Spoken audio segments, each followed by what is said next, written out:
On Friday, Hassan Nasrallah, the General Secretary and leader of Hezbollah, was killed by Israel. This major incident took place in the Dahai district of Beirut during a high-level meeting of Hezbollah. Israeli aircraft targeted the underground facility where the meeting was taking place.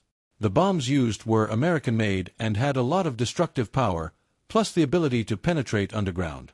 Israel's attacks were similar to those in Gaza, where excessive force was used. Even though the target was just one person, the explosives used were powerful enough to threaten multiple lives. It seems that Nasrallah and a large number of the senior Hezbollah leadership were killed.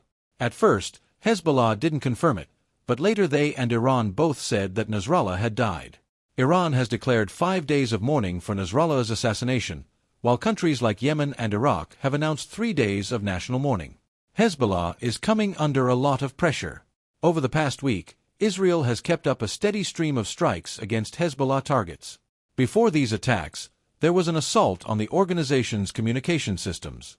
It's thought that explosives were planted during the manufacturing or transportation process, which has resulted in the injury or death of thousands of key Hezbollah members. The death toll has exceeded 40. This was a major blow to Hezbollah's leadership. Just picture a key figure in a critical role losing an arm or an eye, or worse, dying. Such attacks can almost stop an organization from functioning. Israel has largely succeeded in incapacitating Hezbollah through these calculated assaults. After that, there were attacks on specific targets.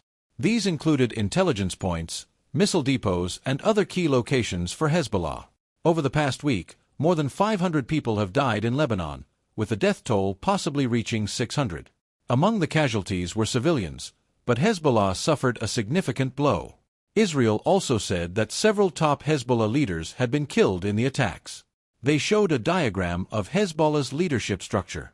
At the top of the diagram was Nasrallah, and Israel marked a cross over all of them. It looks like Hezbollah's leadership has been completely decimated with the latest assassination of Nasrallah. So, what's the next move? Will Hezbollah be left without leadership? You often hear the expression, "One Nasrallah goes, 1,000 Nasrallahs come." These sayings are pretty common in ideological circles in the Middle East, as if they're glorifying a figure. However, it's clear that this hasn't happened.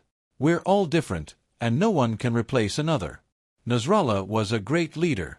He transformed Hezbollah from just another organization into a serious regional player. Needless to say, he didn't achieve this on his own. Iran played a big part, and a lot of Hezbollah's success was down to Iran. But there was no one to take Nasrallah's place. It's inevitable that Hezbollah will change without Nasrallah. It's not easy to find someone with the same skills, capabilities, and experience as the person who's left. When there's a loss of leadership, it really affects an organization's functionality.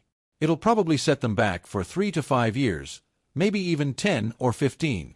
Hezbollah has suffered a series of major setbacks. In the attack in Beirut's Dahai district, both Nasrallah and an Iranian Revolutionary Guard general were reported to have been killed. At first, Iran didn't admit it, but it had to eventually. So what's going to happen next? What's Israel's next move going to be? What's Iran's next move going to be? Is Iran willing to kill an Israeli? So far, there's no evidence that they've done that. Israel went after one of Hezbollah's leaders, and they recently killed Nasrallah. However, when you look at Hezbollah, you don't see them retaliating against Israel in the same way. They don't target diplomats, parliament members, or political figures. So far, Hezbollah's biggest success has been launching rockets and drones across the border, which have killed a few soldiers. It's thought to be a sergeant or a major. It's been reported that more than 20 soldiers have died over the past year.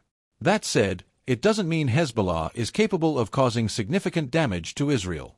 The same goes for Iran. Over the past year, they've been on the receiving end of some pretty humiliating attacks.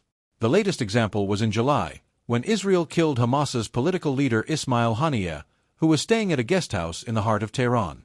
Iran has promised revenge, but it seems that this is still a long way off. We've already seen a number of Iranian generals killed in Syria, Iraq, and Iran. Israel has carried out these assassinations, but there hasn't been any response. So, what's Hezbollah going to do now? They need to accept that they've been hit hard.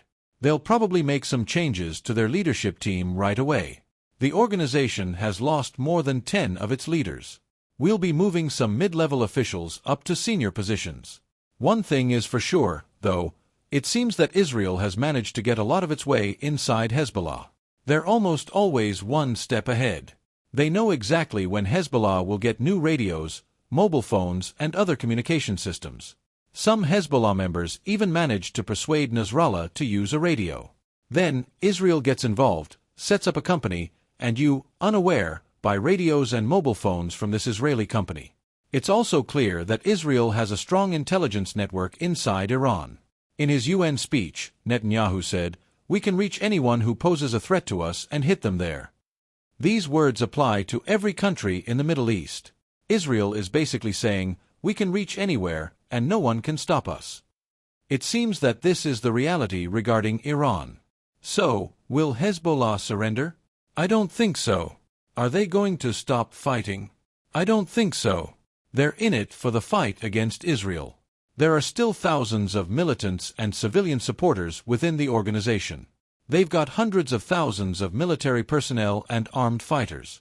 In fact, Hezbollah is a larger and more powerful organization than the Lebanese army, with its own armed forces. At the moment, they say they have missiles that can reach Tel Aviv. Yes, we've seen that too. Just before Nasrallah died, Hezbollah launched a missile at Tel Aviv and the area near the Mossad headquarters as revenge against Israel. However, the missile was intercepted in mid-air. So, they can say they hit Tel Aviv, but that's not what actually happened. It's true that they have missiles that can reach Tel Aviv, but these can be easily neutralized by air defense systems. Let's assume for a moment that Hezbollah has a missile. Let's assume this is a guided missile, whether it's hypersonic or supersonic. It doesn't matter what you call it, it's the latest technology.